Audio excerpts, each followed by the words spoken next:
देसी गाय का गोबर ही शुद्ध है।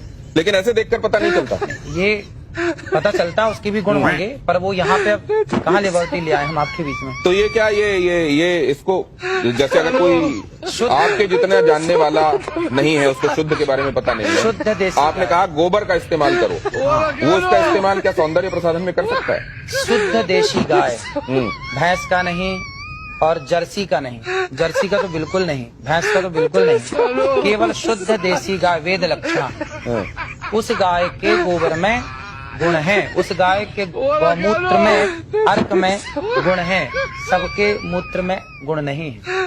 नहीं तो अगर इस तरीके से गोबर आपको कहीं मिले तो उसको सौंदर्य प्रसाधन के तौर पर इस्तेमाल नहीं करना चाहिए। ये गोबर खेतों में डाल के खाद बनाने के काम का है, लेकिन जो देसी गाय का गोबर है वह आपके लिए अमृत का। आपने क्या कहा था गोबर के संदर्भ में? क्या आपने इस तरीके के भेद बताते हुए कहा था? जरा वो देखते हैं, वो सुनते हैं। एक बार दिखाइए जरा, फिर उसके बाद चर्चा में वापस आता है।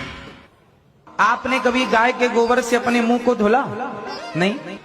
केमिकल युक्त फेस वॉश आप यूज करते हैं, लेकिन शुद्ध गाय का गोबर, इस गोबर से नहाने से चमड़ी का कोई भी रोग हो, मैं गारंटी लेता हूं, चमड़ी संबंधी कोई भी रोग हो, आप गऊ के शुद्ध देसी गाय के दो गोबर से स्नान करेंगे तो आपका चमड़ी का रोग समाप्त हो जाएगा। इतनी ताकत गोबर में है। देखिए मैंने कहा, और सिर्फ इतनी बात नहीं है, बांझपन का भी इलाज है ये। तो ये गाय के संदर्भ में आपने कहा, ये बात स्पष्ट है। अब जरा प्रियंका गुप्ता जी ये बताएंगे आपकी कितने बार आपने गोबर से फेशियल किया है, गाय के गोबर से लोगों का?